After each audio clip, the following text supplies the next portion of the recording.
All right, well, good afternoon, everyone. Thank you for joining us for the KU Medical Center's community conversation today. We're on part 3 of our 4-part series, Listen to Understand, Conversations at the Heart of Homelessness. It was our goal during this program to draw attention to and raise awareness for a particularly marginalized and misunderstood group of individuals, those who experience homelessness here in the U.S. We hope you'll join us for the final session at noon on Friday, July 16th, and you can register for that by going to the KUMC events calendar on our website.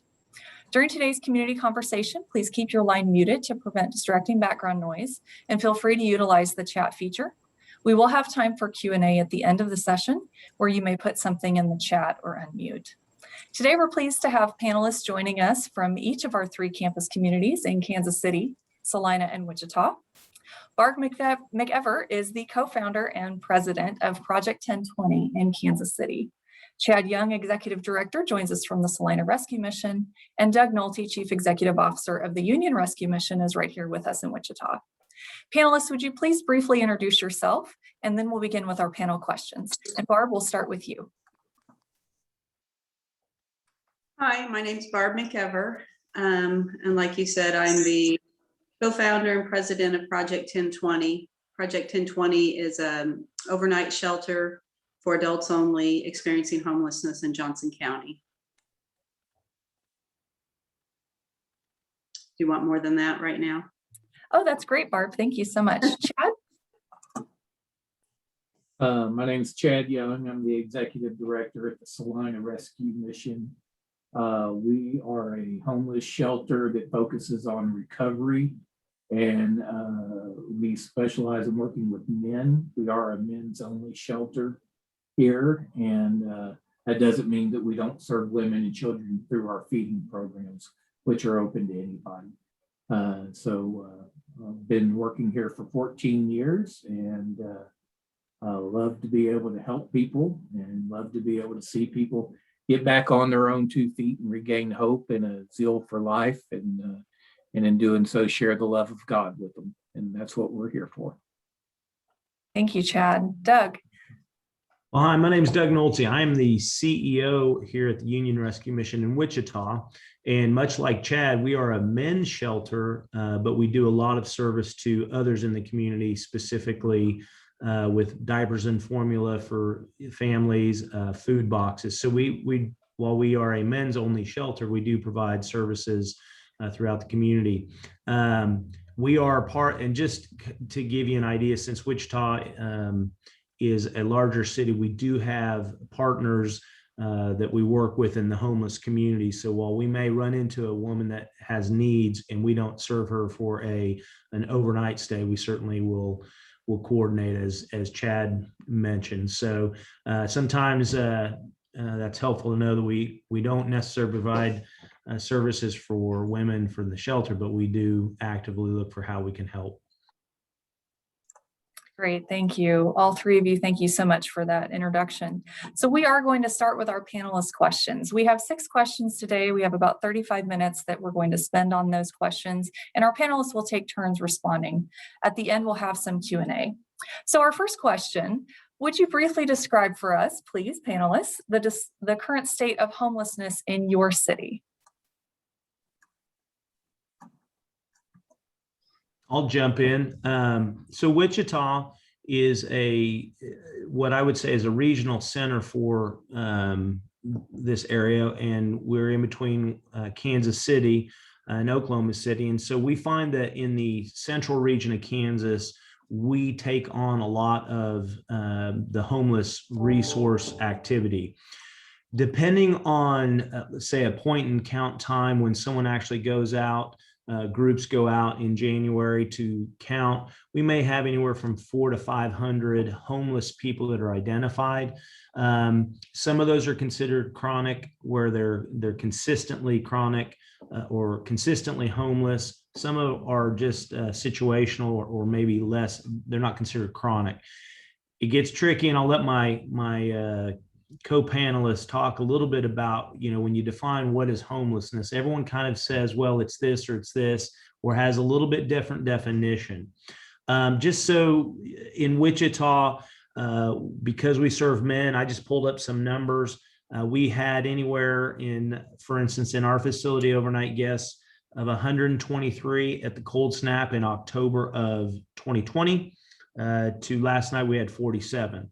There's a big fluctuation. That doesn't mean the homeless isn't there. It's just whether or not they're using a service. So we have to be careful there as well. Thanks, Doug. I'll Who'd jump like in. to- Thanks, Barb.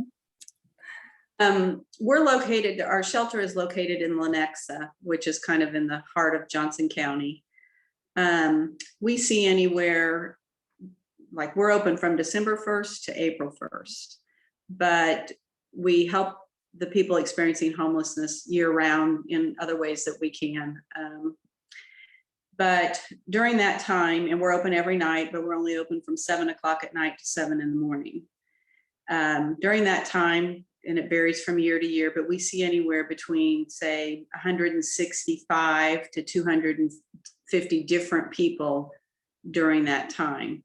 The city only allows us to shelter 30 people a night. So we do that in about 30 minutes. And it's, the homeless population is growing here. My personal opinion is Johnson County has kind of wanted to not admit to that. We have services, other organizations that we partner with as well, such as like Catholic Charities, Salvation Army, Johnson County Mental Health. And we all work together to try to facilitate whatever the needs are. It's very difficult being just an overnight shelter, and we service men and women.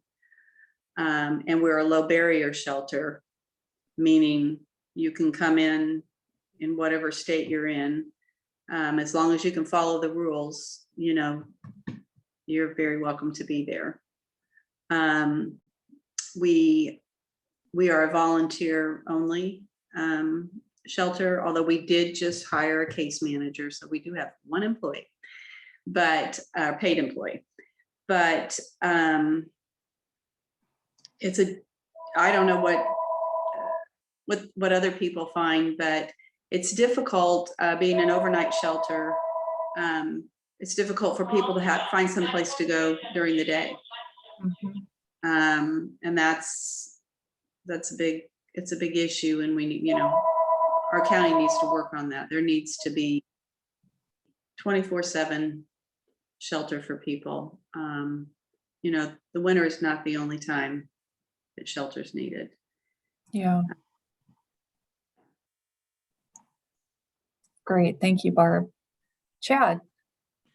Well, certainly appreciate everything our co-panelists shared.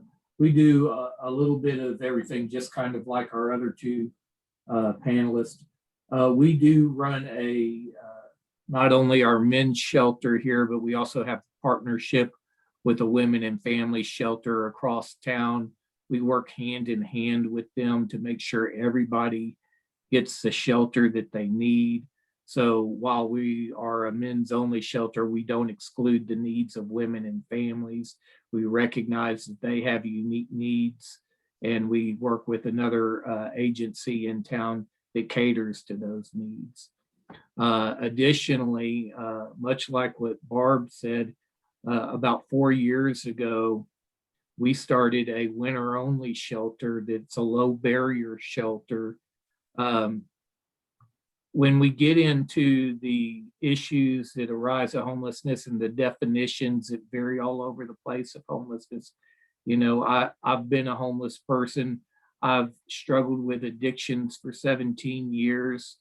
I went through various levels of homelessness. I went through the couch tour, which is where I just go and bum on other people and sleep in other people's living room and couches until I run out of living room and couches, and then had a few nights where I had to sleep in some abandoned houses when I lived in Houston and when I was at the deep end of my addiction. Luckily for me, I survived it, and the Lord saved me and brought me to a new place to where I could help others who were in need. And so there were stages that I recognized that I went through in my own addictions and the whole recovery process, relapsed many, many times before I finally got on my feet and started learning how to live in a healthy way.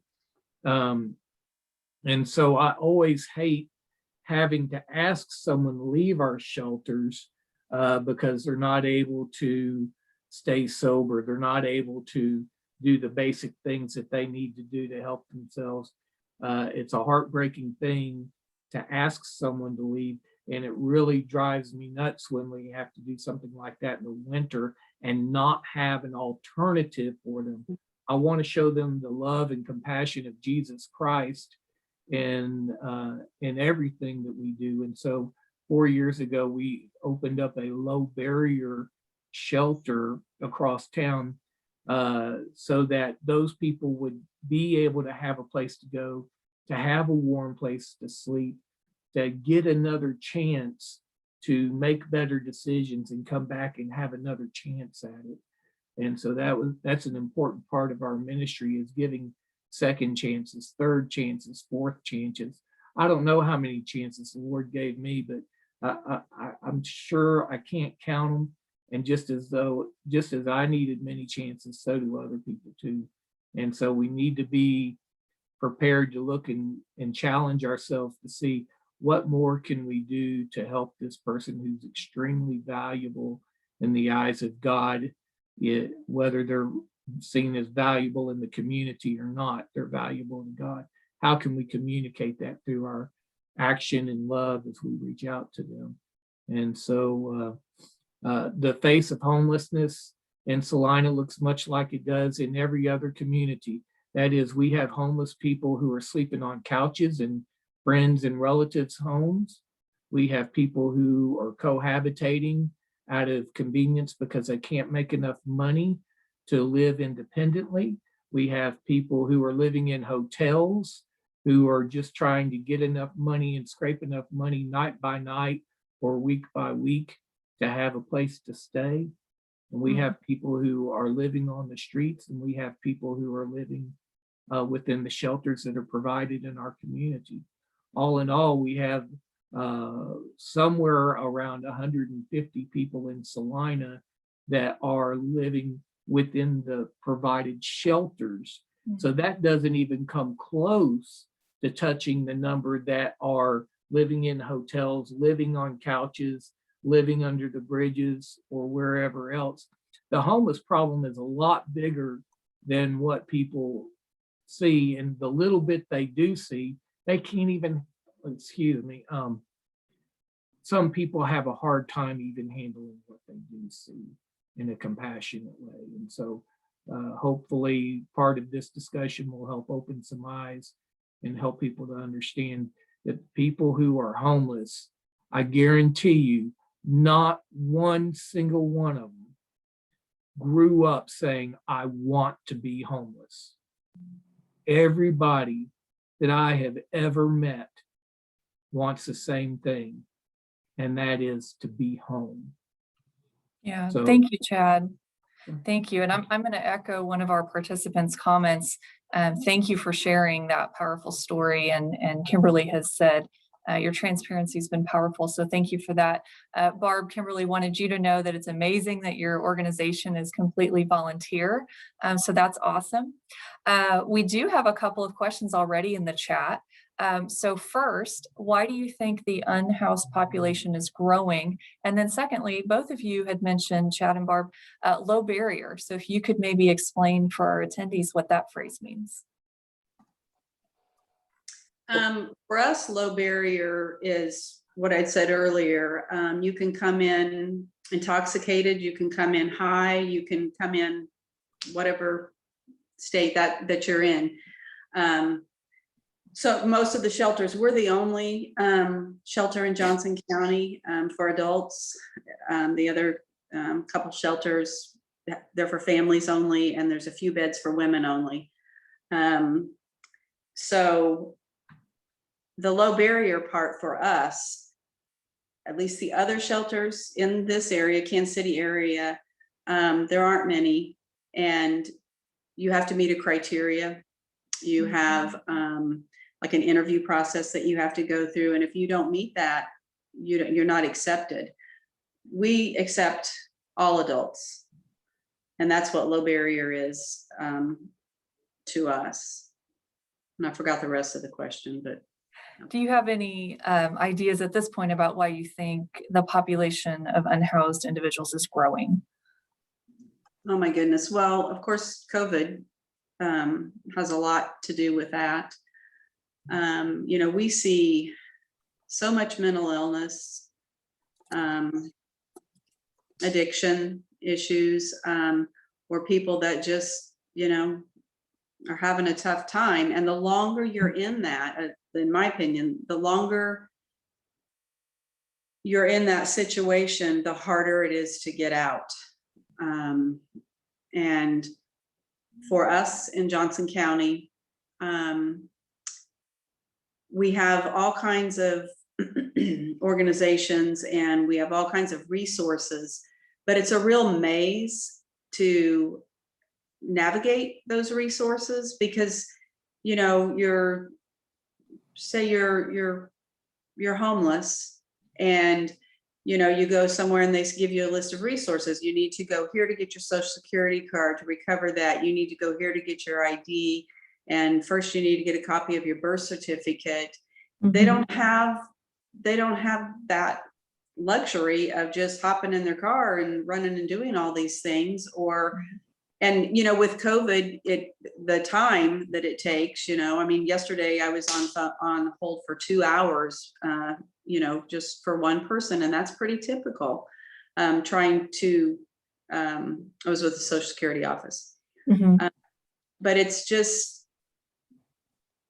I totally understand how it is just an overwhelming feat to accomplish the things that we that aren't in that situation take for granted, you know, that, you know, we can do all these things. And, you know, the housing here is way too expensive, Mm-hmm. you know, and people, the housing first, we talk about housing first. I think that's great, but you can't just put someone into an apartment and think that you've solved their problems, because you have to go back to what led them to where they were before they got into that apartment. It is just you've got to walk alongside that person. And that's what Project 1020 does is, you know, I feel it's very important to develop a relationship and walk alongside that person for however long it takes for them to be stable and for them to feel like I've got this, you know. And even after that, you know, we're still there, whatever, but you just cannot plop someone into housing and think, there, mark that off our list. We did that one. We've got to continue to be there for them and to get to the root of what caused them to be where they were. I think that's huge.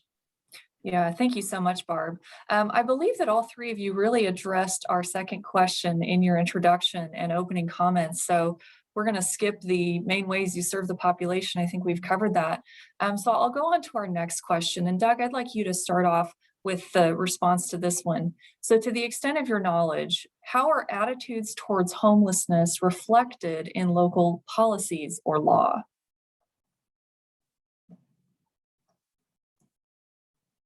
Probably ought to unmute if I'm going to answer. Well, I'll tell you, there's a lot of law surrounding homelessness in terms of what the Supreme Court has handed down. And it does, to a certain degree, create some, you know, biases, if you will, in terms of how you view that the government's handling it. So in our local jurisdiction, one of the challenges that we've always had is where can a person be as a homeless if they want to live on the street? They can't be on private property? Can they be on public property? And so what we would see, and I probably should mention prior to taking on the role as the head of the Union Rescue Mission here, I spent 26 years in law enforcement. And so we would get calls related to homelessness, as far as where should they be, where can they be. And that's the problem that I see that we're not really addressing in many ways in our communities, is how do we solve, why is that person there? And I really like what Barbara said about walking alongside. Our laws sometimes don't really, they address a symptom, or they put a standard on what can happen, but we're not really looking at a root cause of where can we get help to move them out of this state. And I also agree with what Chad said, is that so often no one wants to be homeless. That's not what you set out to do, but through a course of events, you find yourself there. So unfortunately, I think local policy and law have not done a good job. And even as Barbara said, only allowing 30 people into the facility, that's a law that they have to comply with, but the need is much greater than that. And so how do we work around that? But I've been monitoring the questions. I will say this, that some of the Grace asked about the stigma of homelessness. Part of what we have to do is we have to create a law and policy that says it's not criminal to be homeless. It's not, we want to help. And so I think, again, as much as we can, we need to advocate for a policy that says we want you to move from where you are over to here in a process. But unfortunately, that doesn't happen overnight. And again, I go back to what Barbara was saying about housing first is wonderful, but if you don't address the issue of why they can't stay in a house, it's probably going to happen again. And so we really got to look at our policies and our laws and our attitudes towards it. Thanks, Doug. Comments from Barb or Chad on the same question?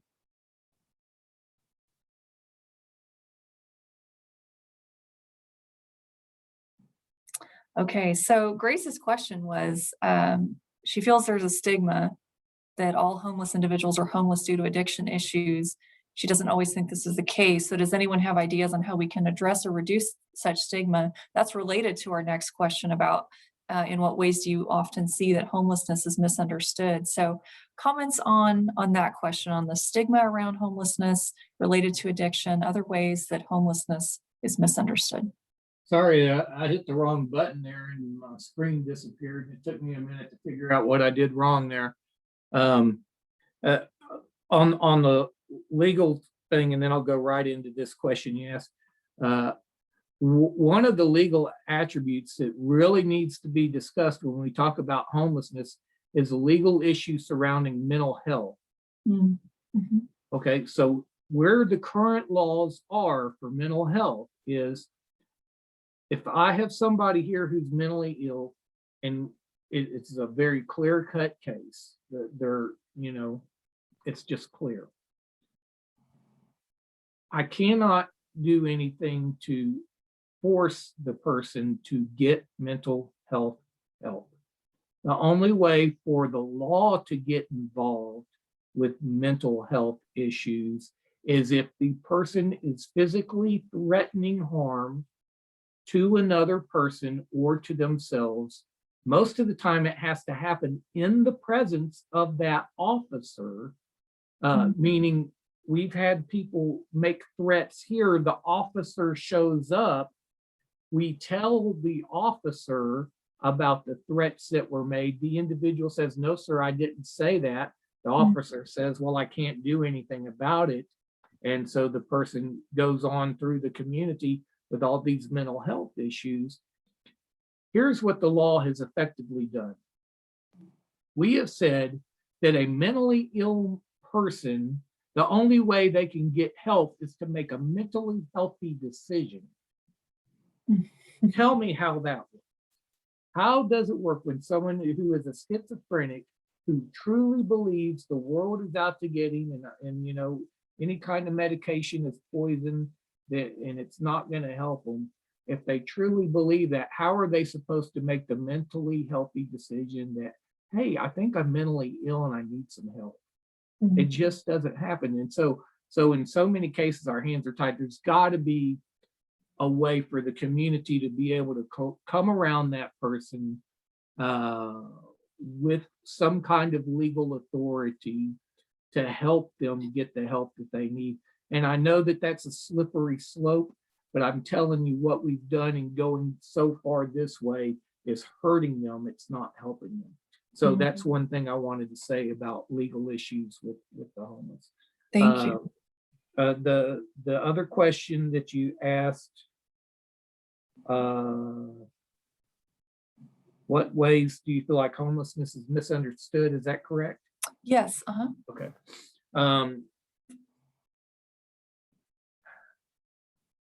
It's not a case that we minimize. Everybody who's if you've never been through something like this, it's easy to minimize. I heard it over and over time. Just get a job. Okay. Just stay sober. If at that time I had the mental resources to know how to do those things, I wouldn't have needed other people telling me to do it. Sometimes not everybody has the same coping skills and the same mental resources and the same experiences growing up. So we don't know how to handle the different situations that we're thrown into in life. We need people doing, just as Barb said earlier, walking alongside the person.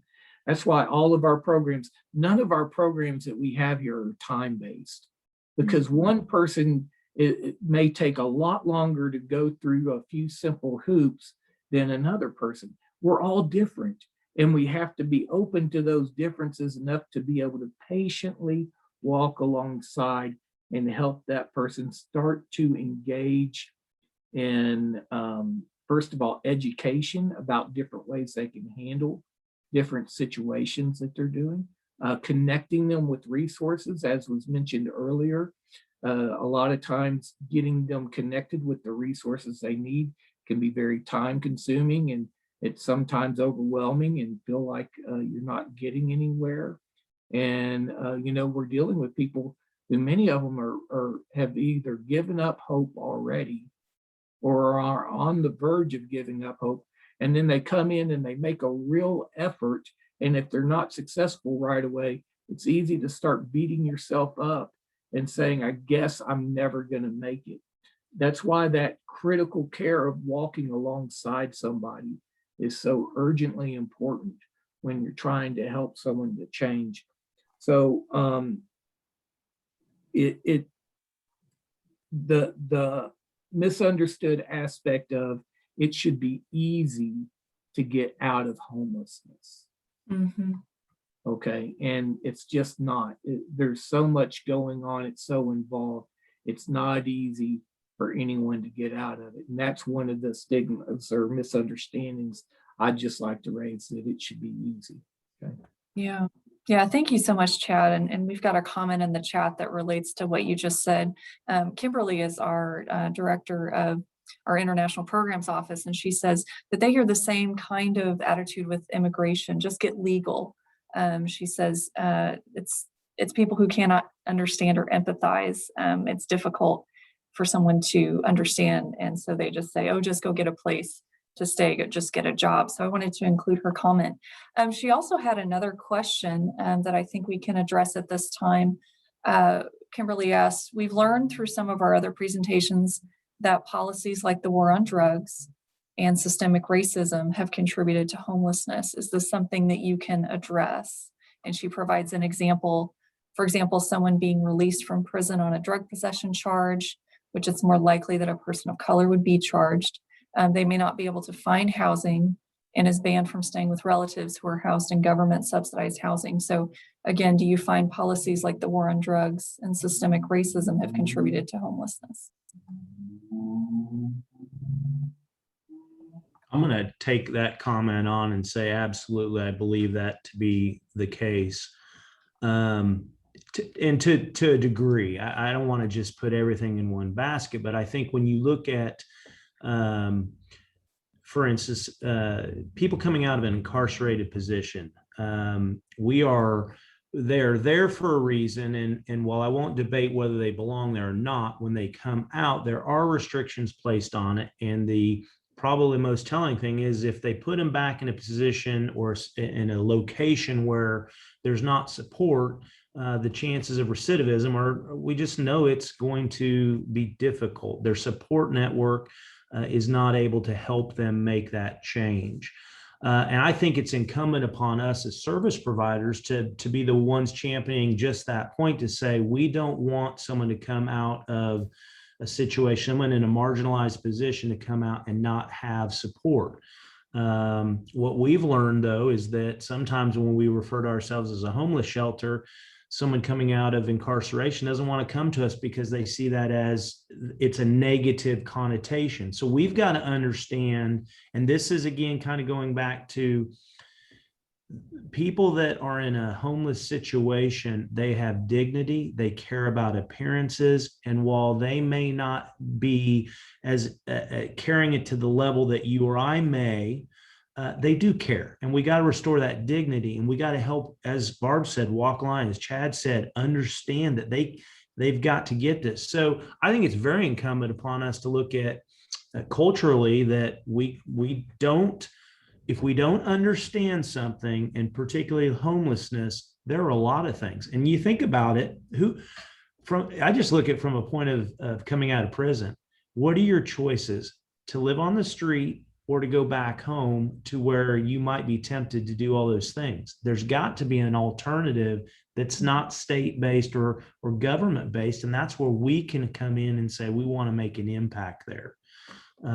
So I'm very passionate about that. That probably bleeds over from my law enforcement, but we can do better, and we need to do better, and we need to communicate that better. Great. Thank you, Doug. Barb? I did want to say something going back, kind of talking about the laws and things. One thing that I find, if there's a need for us we've got someone that has obvious mental illness and is having an episode or whatever, they don't need law enforcement to show up. But that's who we're supposed to call. Mm-hmm. And that just usually creates another issue, and we've got our co-responders that we can contact who have to have an officer come with them. And that's from 8 to 5. Well, most of these things don't always happen between 8 and 5. Mm-hmm. And I am just such a big advocate for this. I mean, we need someone else to be able to call that can actually help and not create more of an issue for this person. So many times they come, the officers don't know what to do. There's not a reason to arrest them, which is not what we want anyway. We want help. They want help. And there's something needs to change there and I know the system is overwhelmed and everything, but something needs to change where people can actually, when they're in that crisis, that there is someone to go to, and it is not law enforcement. Nothing against law enforcement. That's just not their thing.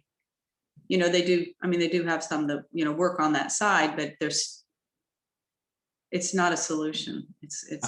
I just got to say, Barbara is dead on. And I came out of law enforcement, as I said, and she is right that law enforcement has a place in society and rules, but it is not here. The unfortunate part of it is when someone's having a mental episode, though, and you don't know how to de-escalate it, and you don't know what's going on, that's kind of a default reaction for everyone. And we know that doesn't work well, even when an authority shows up. So learning how to de-escalate. But I think part of that is just being honest to say, there has to be another response possibility there, and it not be law enforcement. And it maybe not be EMS or fire department. It may be, how do we get an agency that is trained up to go out there Well done, Barb. Yeah, I agree with that. In our community, we're doing a CIT. I believe Kansas City has a CIT group. I'm pretty sure Wichita does too. And these are the very issues we're talking about. How can we get trained mental health professionals to go out and intervene in a mental health situation rather than sending law enforcement? Oftentimes, law enforcement gets the call, okay, and then they have the duty to respond to the call, to at least investigate and check out what's going on. Somewhere in here, we need to develop far enough on to where when it's a mental health issue, dispatch knows, don't send an officer out.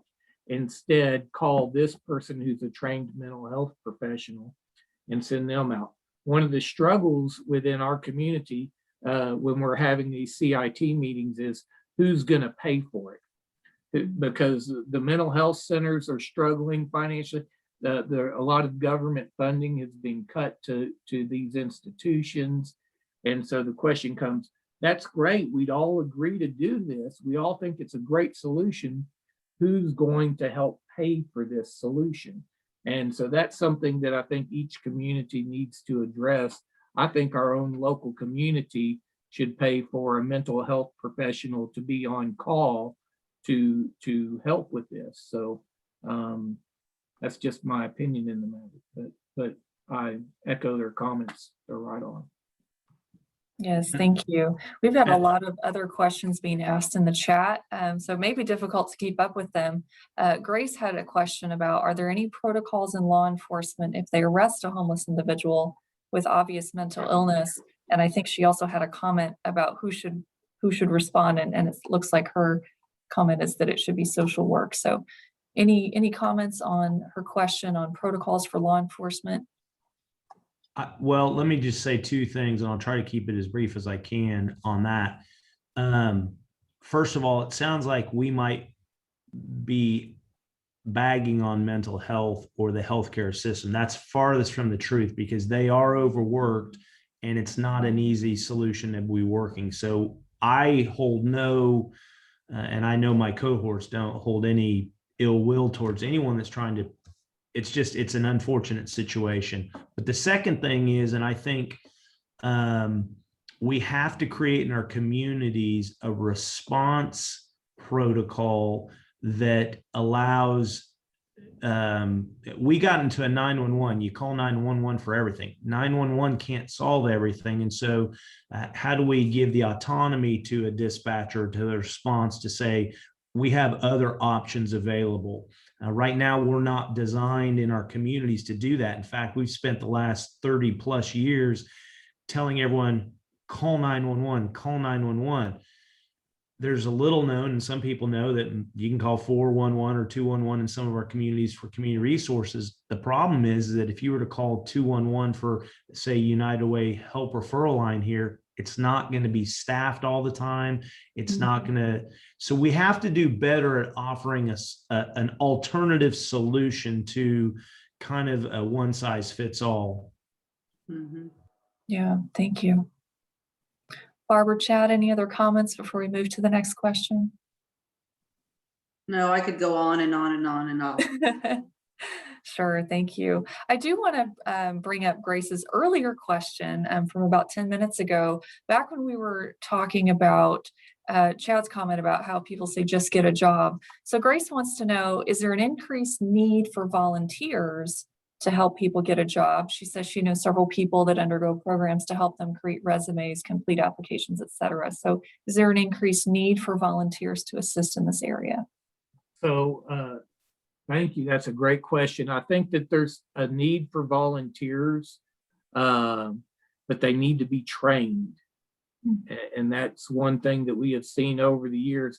We've had lots of people with good intentions come in who really don't know how to work alongside our clientele.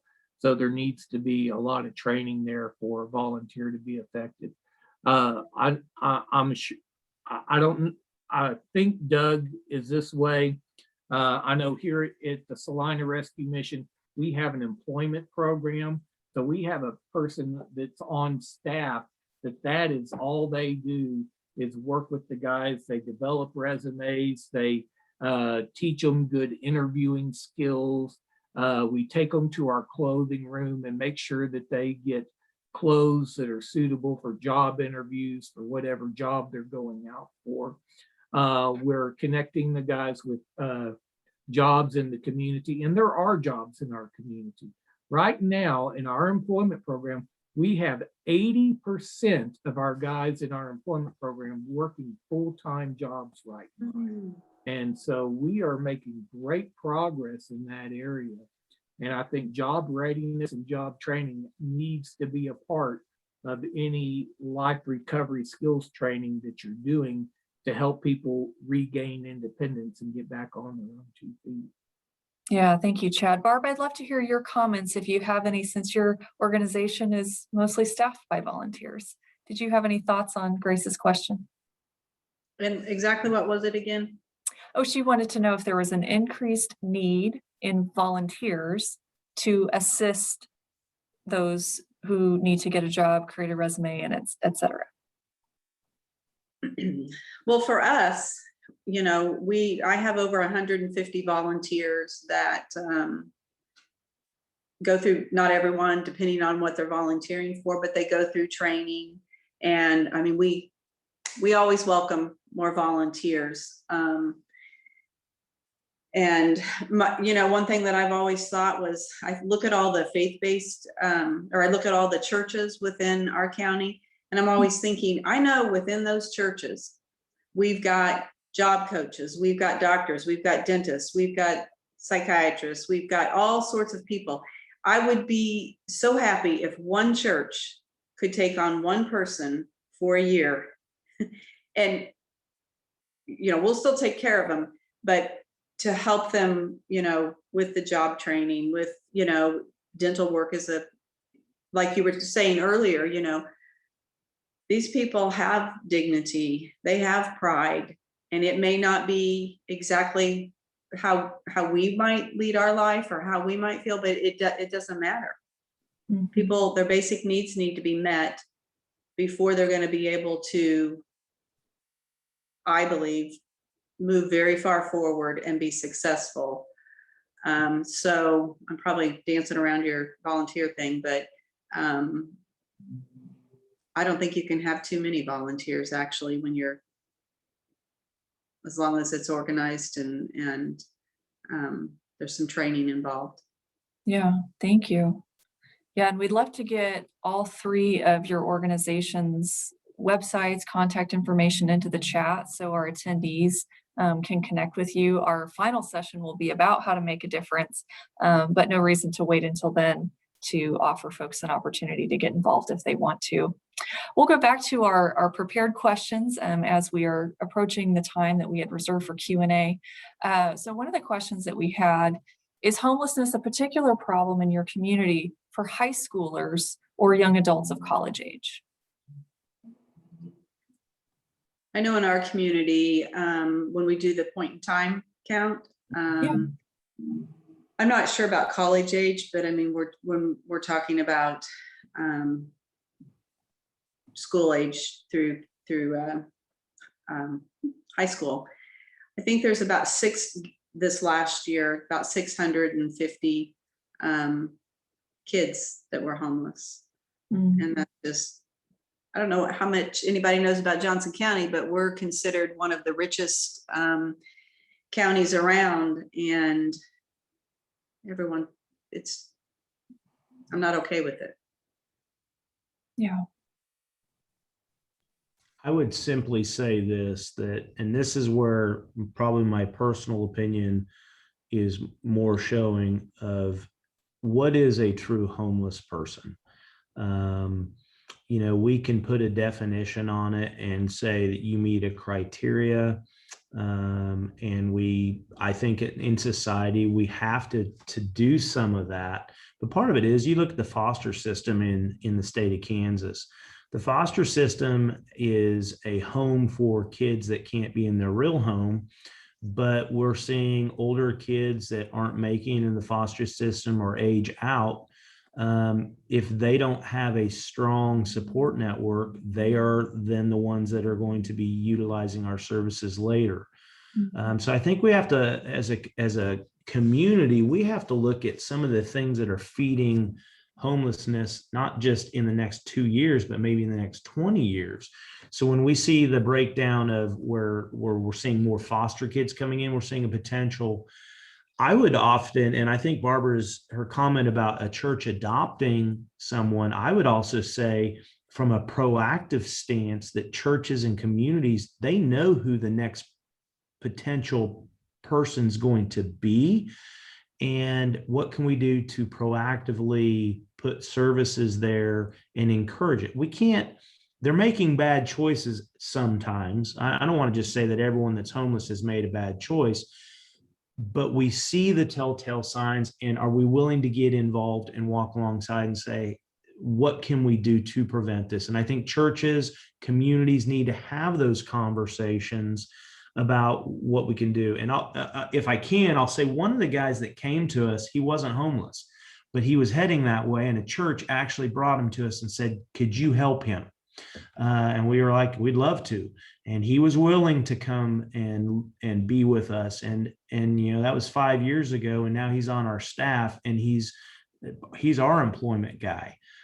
So there is an opportunity there for us to look at homelessness a little bit differently, maybe not by a definition of what is homelessness by a government standard, but really, does this person have a stable home environment? Is the bed they're sleeping in consistently the same, or is it couch to couch, as Chad mentioned? Mm-hmm. Yeah, thank you, Doug. Given the time, I want to formally open it up for a Q&A session. So if you have a question for any of our panelists, feel free to put that in the chat or unmute and ask that question. We want to make sure that you have an opportunity to do that. This is Kimberly, and again, I'm sorry I'm off camera. I'm not feeling great today. You don't want to see this mess, so I just want to thank each of you. Great conversation, great information. You've actually spurred some ideas of other community conversations we could hold. And I think there's just a lot we can build from this. You have some brilliant ideas, obviously working in the field. You've got incredible insight. And I think you have some, really innovative, creative ways to change and really make like a different reality and process for individuals who might be, kind of teetering on the edge. I love the idea of creating some sort of education and support process early on. It's really smart. Thank you for your comments. We appreciate it.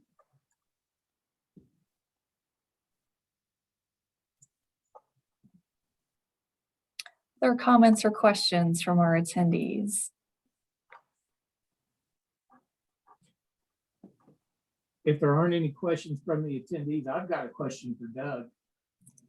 Go ahead. I'm sorry to put you on the spot here, Doug, but I happen to know that y'all have a transitional housing that y'all have built onto the mission there. Could you tell us a little bit about the goals of that transitional housing and how it helps guys to move through the whole process of entering into your shelter, to getting work, to getting an apartment within your transitional housing, and how that's helped men step by step through that process?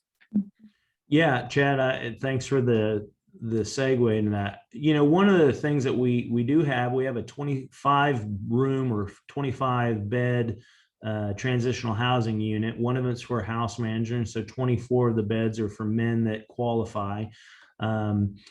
It's based, it's a program, so we're not renting. We're putting them in a program. They pay a program fee to live there, but it's the final step. And we kind of look at it as the re-engagement portion.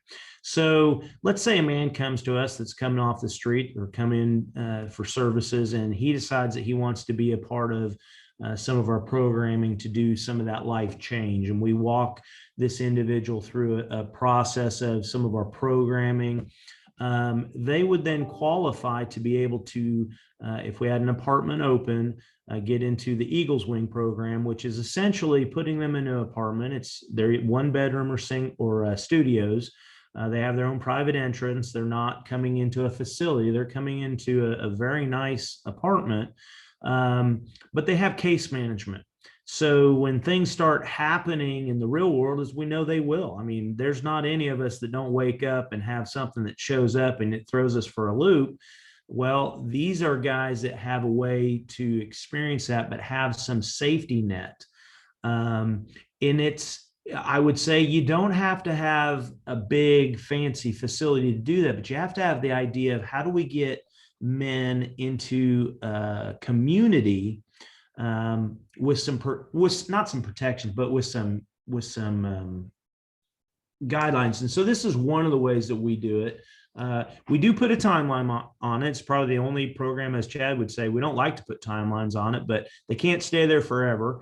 They have about 18 months to kind of work through it. But our goal is at the end of their time with us, they're still employed.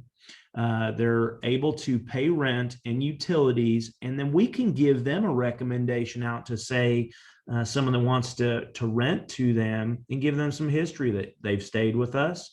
This is where they are. They've paid bills on time. They're not a risk. And we see it as effective. And we've been operational now for about 2 years. And we've seen some guys really take advantage and use that as a jumping point back out into the community. Yeah, thank you, Doug, for talking about Eagles Wing. And the thing that it's so important about what Doug's doing there is he's giving these people something that's so incredibly valued. Time.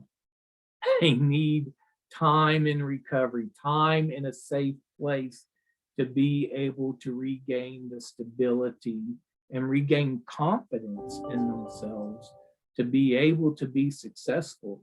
One of the biggest downfalls that we see from guys who come in through our mission is they come in, they do well while they're here in the mission, then they leave here, they go back into a low-income housing community where there's sometimes lots of drug and alcohol activity.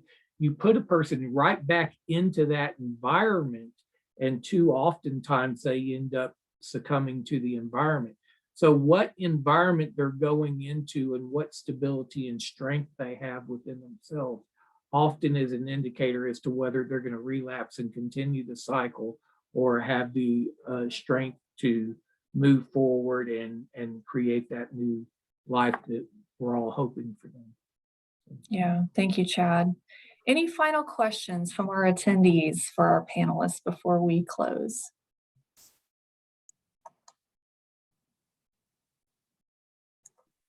All right, well, I do want to thank all 3 of our panelists for taking time out of their day to help us better understand what's going on in our local communities. I think this has been a great discussion. If you want to get involved and you're on the Kansas City campus, Barb has put her contact information in the chat. If you're on the Salina campus, Chad's put his website for the Salina Rescue Mission in the chat. And if you're here in Wichita, the Union Rescue Mission website is also in the chat. So please reach out if you want to get involved and assist any of these panelists with the work that they do. Thank you again to everyone who joined us. We hope you'll join us for our last session on July 16th, hearing more about how we can make a positive impact around this issue. And again, you can register for that by going to the KUMC events calendar on our website. Thank you again and have a wonderful weekend. Thanks all. Thank you for having us. Guys.